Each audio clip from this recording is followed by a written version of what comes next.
Alex Radical from Board Game Co., and this is News and Week in Review, where we go through all the various news pieces, our creator spotlight when we have them. We do have one this week, as well as the videos and games we've covered over the past week. Starting off as we usually do with news, although I only have one news piece this week, although it's one of those things, it's a big one in some capacity, but only for those who actually care. That is Gamefound acquired Indiegogo this past week. Obligatory disclaimer, I work for Gamefound, I'm the CMO of Gamefound. This is still news though, so I'm going to go over the news part of it, as well as the general stuff. But I will say I will also link to a Board Game Wire article down below and specifically in this case, if you want your news from someone who doesn't work for Gamefound, you can check that out down below. But past that, Gamefound acquired Indiegogo. I am going to merge into a bit of a us language about the whole thing, but the short version is, what does this mean? Like, what does this mean? What does it actually mean for anything? For Gamefound, for Indiegogo? What is Indiegogo? Do you use Indiegogo? Have you backed anything on Indiegogo? I know I haven't in the past 8 years. I backed something on Indiegogo once a long time ago. But anyways, back to the relevant part over here. Gamefound acquired Indiegogo. Gamefound itself is not changing. If you've come to appreciate a dedicated crowdfunding platform around tabletop, that is still going to be the case with Gamefound. Gamefound is not merging with Indiegogo. Indiegogo is not merging with Gamefound. Gamefound is acquiring Indiegogo and running it as a separate site. So Indiegogo will still be Indiegogo. Gamefound will still be Gamefound. The hopeful point or benefit of these in both directions is, on the tabletop side, the benefit is going to be that tabletop projects will appear on Indiegogo. So if there is a board game, it will both be on Gamefound, but it will also be searchable, discoverable, all that on Indiegogo as well. So it opens up your board game project to a much larger audience. I don't remember the exact traffic offhand, but Indiegogo has 38 million users, 11 million active users. There's a whole bunch of numbers. There are a lot of large numbers. It has a lot of traffic, and you'll benefit. Well, tabletop projects will benefit from that traffic.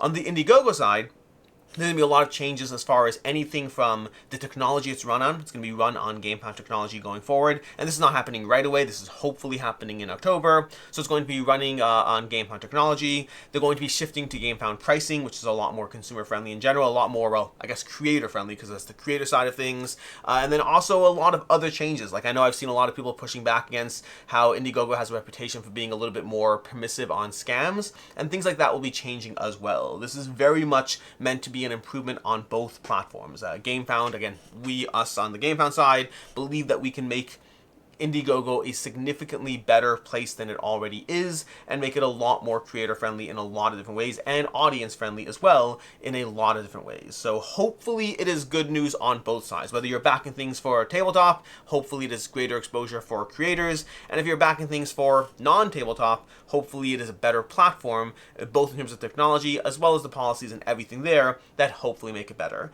And if you're someone that already uses Gamefound and backs board games and already knows about all that stuff, it probably won't make a difference to your life one way or the other. That's why I said it's kind of big news. It's oh my gosh, big acquisition. But to most of you watching this video, it's probably not changing your life in one way or the other. Although I guess you could make the tangential argument that more exposure of your tabletop projects to a larger audience means more backers, means hopefully better results for creators and more board games. So there's a loose trail end of how it benefits you. But for the most part, it's better for a lot of other people, and then loosely benefits you as well. That's basically our one and main news piece. There's a few other small things, but nothing really to go over. That's the main thing I had. Everything else that felt like, I don't know, news for the sake of news as opposed to whatever. Which does bring us to our creator spotlight, though. We do have a creator spotlight, which is Carl Van Ostrand, the designer of Merchant's Cove, other games as well. In fact, Bardwood Grove is probably my favorite. But Merchant's Cove, designer of Merchant's Cove, Carl Van Ostrand. If you're not familiar, basically Merchant's Cove was with Final Frontier. Final Frontier game shut down, and that does mean that anyone who has had issues with their game has issues with their game. So if you have a component missing or things like that, there's not anyone to turn to like there normally is in a situation like this. And Carl Van Ostrand has been on the BGG forums trying to help anyone however he can, from trying to be helpful in terms of advice and knowledge and feedback, which I guarantee you he's not being compensated for. I mean, he designed the game, it's his baby, but he's not, this is well outside the scope of his obligations. He just cares about the community and his game and is trying to be as helpful as possible, up to and including pillaging components from various, he has multiple copies of the game, and he's pillaging components from those to use as spare parts. So Carl Van Ostrand, first of all, I had the chance to meet him, fantastic guy, delightful person to spend time with, to talk to play games with, all of that, things on a personal level. But then separately, the fact that like, I can't imagine what it is to have your baby go through a process where the end result is the company hosting that goes away, and then people are upset at the thing you created to a certain extent, even though you had nothing wrong to do with it. Like, I can't imagine the mental hassle of that. And, like, we often see creators in different ways. When something does go wrong with crowdfunding, people often retreat into the background, happy they just don't have to deal with it anymore. He's voluntarily putting himself front and center, and sometimes to people who don't necessarily know how to separate where their anger can be directed at, or who it should be directed at. And so that's kudos to him. He's our creator spotlight of the day for a reason, and that reason is he is choosing to willingly engage, to give up his time, to give up his board games, and to possibly risk the ire of people who don't know what to direct their ire, all because he wants to help out the community in a situation where the original creator isn't able to do so, or isn't doing so. And so kudos to Carl for that. With that, we're going to move to our videos of the week. The videos of the week this week was mostly Gencon Preview week. We had 3 videos going up. On Sunday, we had a 15 small box games I recommend trying or buying. On Wednesday, we had 15 games I recommend trying or buying. And then on Friday, we had 15 games that I want to know more about, that I haven't played, with some asterisks, that I haven't played, that I am more intrigued or interested to find out about. I would say the top 6 or so are the ones I'm really excited about, and the rest are more intrigued, but who knows where it goes. So a whole bunch of Gen Con games, some for you and some for me if you want to check them out.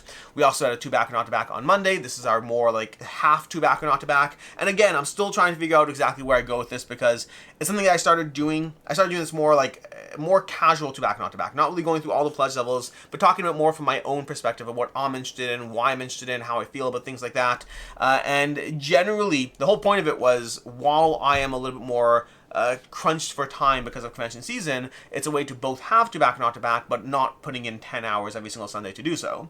But the feedback generally has been, a lot of people are saying that they prefer that format. I've gotten 1 or 2 people to say they prefer the original format, which means I'm going to have to make decisions going forward as to how I handle 2 back or not to back going forward. But for right now, at least for the next week or 2 still, it's still going to be in that more casual format. So that's as far as the videos of the week.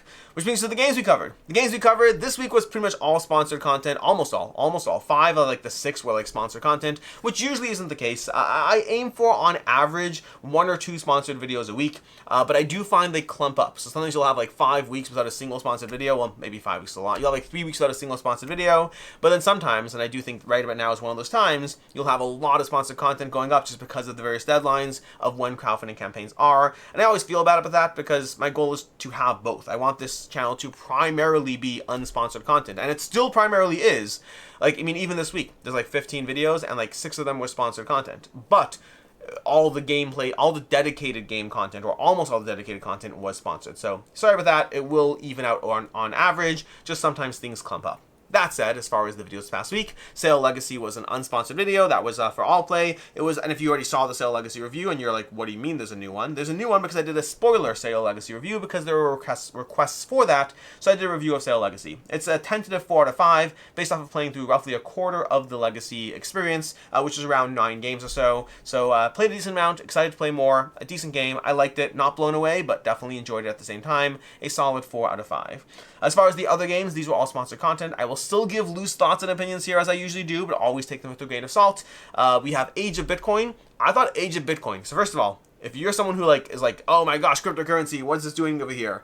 I get it. I do. I do have that similar distaste to the theme, but I will say the gameplay of Age of Bitcoin was pretty fun. Like, if you're willing to overlook it, this is a very good market trading game that really captured the buying and holding kind of like, when do you buy, when do you hold, what do you do? A little bit of randomness going on. That can affect your experience as far as strategically evaluating it. But I think the actual game of Age of Bitcoin was pretty fun. And we only played a 2-player. I think it's going to be even better as a 3 or 4-player experience.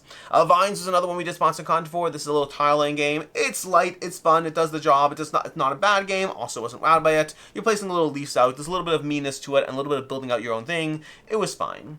Then we have Sword and Sorcery. Sword and Sorcery, there are a lot of comments about the Taboo Sword and Sorcery. Lots of comments about the how it feels like at this point just play a video game. And I do understand that sentiment. I like Sword and Sorcery, and I was excited for this one. And granted, it's hard to evaluate this one. It's very hard to evaluate because I only got to play like the tutorial scenario, which doesn't really give you a lot of choice or agency as far as how you're really developing your character. But I will say this felt more like Taboo and less like Sword and Sorcery. I was hoping for a feeling of Sword and Sorcery boosted by Taboo, and it felt more like just playing through, like, similar to playing through something like Bad Karmas and whatnot. I think I might enjoy it more than Bad Karma's. Might, it's a little hard to say. Again, it's hard. It really takes away from all the having to read rules. Like, you can dive straight into the game and play it. That's amazing. That part's fun. But I do agree with many people who said that they almost wish there were more physical components. Like, have the app almost handle the monster AI, but then you should be able to do things yourself to a certain extent. That would also be tricky because it is tricky. It's tricky trying to have the best of both worlds. Ultimately, I think if you enjoyed other systems from Taboo, I think you'll enjoy this too. If other systems have felt too digitally enabled and not like what you want to deal with, then I think this is going to fall into the same vein. And lastly, we had Garbage Gobblers, which I will say, Garbage Gobblers is more fun than I thought it would be. It's very much a kind of like a push your luck game of pushing the other players as far as trying to figure out where things are going to fall as you play to various piles, trying to collect appropriate amounts of garbage. That's what you're trying to do. Decently fun, not my type of game. It's very much a party game with a bit of chaos and card play, but it was definitely more fun than I thought it would be. Past that, as far as I think today, what's going up today? Today, we're going to have a review for Perfect Mismatch going up, as well as a sponsored gameplay for Graft from Ivy Studios.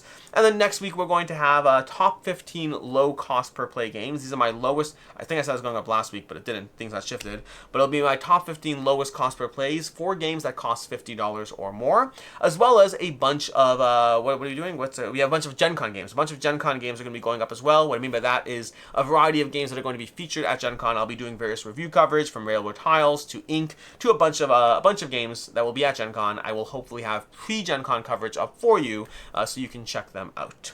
And that's basically that, which means games on the table. Games on the table. As far as the games on the table, we have Ice and Idols. This is actually hopefully going to be one of those Gen Con games. I will be playing this, well, very shortly. Already read the rules, prep to go, and we'll hopefully have coverage pre-Gen Con. I say hopefully because I know I'm playing it tonight, but I don't know if I'll be able to get multiple plays in, and I do need multiple plays before reviewing it, so we shall see. Then we have Ticket to Ride Nordic countries, because I haven't played the Ticket to Ride Nordic in a long time, and I'm looking forward to diving into this one. I have a few Ticket to Rides. I'm going to be doing a Ticket to Ride general overview series, and I will cover Nordic countries as part of that.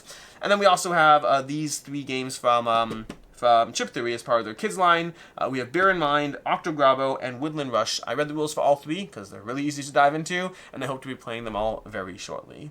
In any case, until next time, I'm Alex Radcliffe from Board Game Co. I hope you enjoyed this video, and as always, I hope you have a good one.